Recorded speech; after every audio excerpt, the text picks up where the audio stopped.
Құрметті ата-аналар, баланың жан-жақты дамуы отбасы мен балабақшаның бірлескен еңбегінің нәтижесі.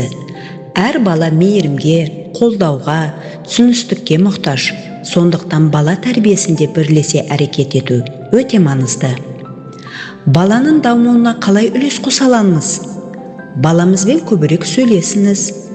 Күн сайын балаңызбен әңгімелесуге уақыт бөліңіз. Күні қалай өткенін сұраңыз. Өз ойын еркін айтуға мүмкіндік беріңіз. Жаңа сөздерді үйретіңіз. Бұл баланың тіл байлығын, ойлау қабілетін дамытады. Бірге ойын ойнаңыз. Ойын бала дамуының басты құралы. Үй жағдайында құрастыру ойындары, саусақ ойындары, логикалық тапсырмалар, рөлдік ойындар ойнауға болады.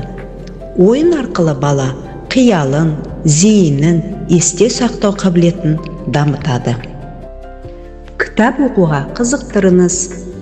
Күн сайын 10-15 минут ертегі оқып беріңіз. Ертегі тыңдау арқылы бала сөздік қорын байытады, жақсы мен жаманды ажыратады, қиялы дамиды. Тәртіп пен күн режимін сақтаңыз. Баланың уақытылы ұйықтауы, тамақтануы, демалуы, ойын ойнауы маңызды. Күн тәртіпті балаға жауапкершілік пен ұқыптылықты үйретеді. Баланы мақтап қолдап отырыңыз.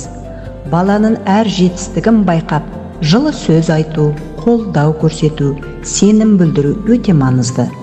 Бұл оның өзіне деген сенімін арттырады. Есте сақтаңыз. Бала үшін ең үлкен тәрбие ата-ананың үлгісі.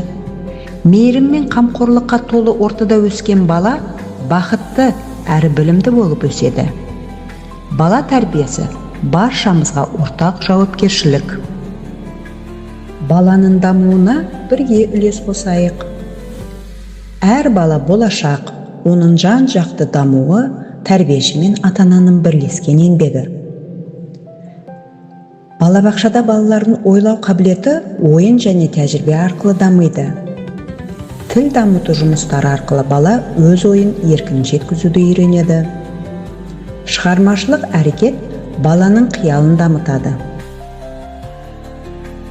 Қимыл қозғалыс арқылы бала денсаулығын нығайтады.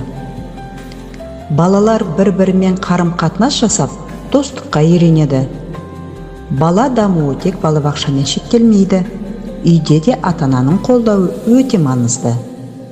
Баланың дамуына бірге үлес қосайық.